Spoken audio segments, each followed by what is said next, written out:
Hello students.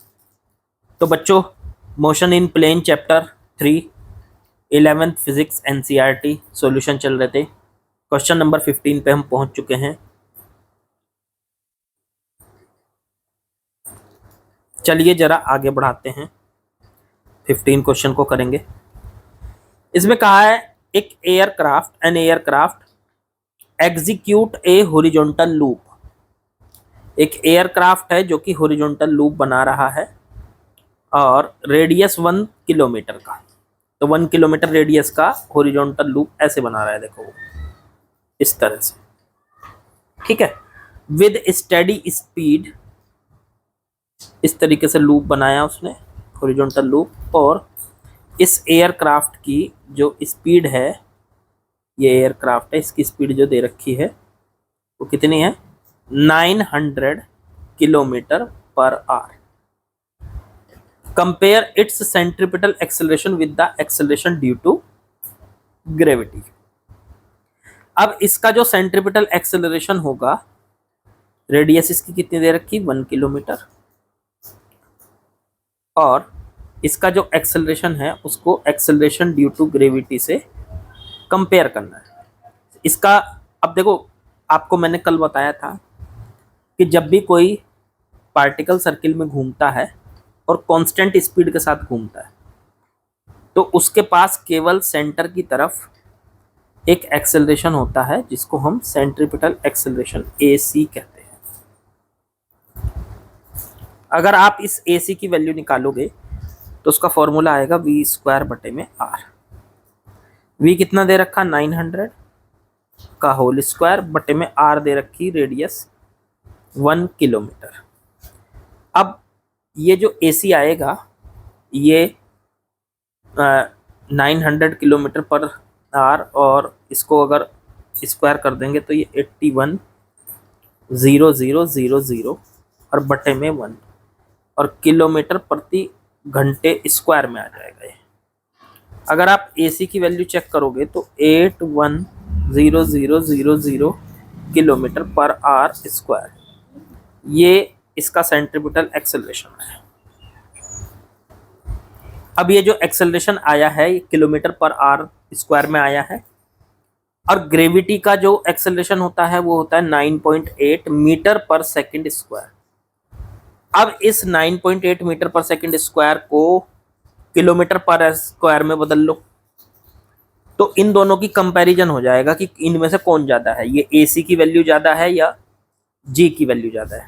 तो हम एक काम कर सकते हैं, 9.8 1 मीटर को लिख सकते हैं 10⁻³ किलोमीटर।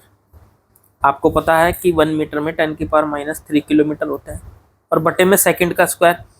1 सेकंड में हम लिख सकते हैं 1/3600। देखो 1 सेकंड का स्क्वायर, 1 सेकंड 1 आवर में 3600 सेकंड होते हैं। तो अगर 1 सेकंड में देखें तो 1/3600 आर होंगे। तो 1 सेकंड की जगह लिख दिया मैंने 1/3600 आर और उसका स्क्वायर, क्योंकि देखो यहाँ सेकंड का स्क्वायर है, ये देखो। तो अगर इसको सोल्व किया जाए तो ये ऊपर चला जाएगा, ये आ जाएगा 9.8 इंटू में 10⁻³ और 3600 इंटू में 3600, स्क्वायर है ना, और नीचे बच जाएगा, ये ऊपर चला गया और नीचे बच जाएगा किलोमीटर पर आर स्क्वायर। अब अगर हम इसको सॉल्व करें तो ये 3 जीरो कट जाएंगी, 1 2 3, 10⁻³ से यह आ जाएगा 9.8 इंटू में 36 या 360 इंटू में 36। इसको चेक करो जरा, ये कितना बैठेगा। इनको मल्टीप्लाई करके आ रहा है बच्चों 127,008 किलोमीटर पर आर स्क्वायर। जो G की वैल्यू है अगर उसको किलोमीटर पर आर स्क्वायर में कन्वर्ट करें तो लगभग इतनी आती है आपकी। अब इसे देखो, अगर आप AC की वैल्यू, तो ये है 8,10,000 और ये है 1 लाख, ये उससे भी ज़्यादा है ये तो भाई, नहीं ये तो 1,27,008 है और यह है 8,10,000। तो AC जो है वो काफ़ी बड़ा है G से, क्योंकि AC करीब करीब 8 लाख के करीब है और G की वैल्यू 1 लाख के करीब है। तो हम ये कह सकते हैं कि इस केस में AC की वैल्यू G से करीब करीब 8 गुना है। AC की जो वैल्यू है वो 8 टाइम्स है। AC इज 8 टाइम, अप्रोक्स बता रहा हूँ, वैसे तो 7 टाइम या 6 टाइम बैठेगी, अप्रोक्स बता रहा हूँ। AC इज अप्रोक्स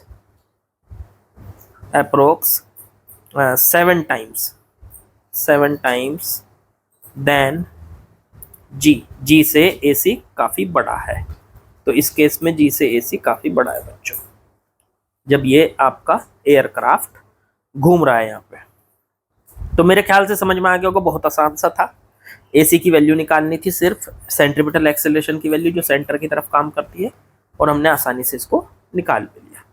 चलिए बाकी कल करेंगे। लाइक शेयर सब्सक्राइब कमेंट, कल मिलते हैं।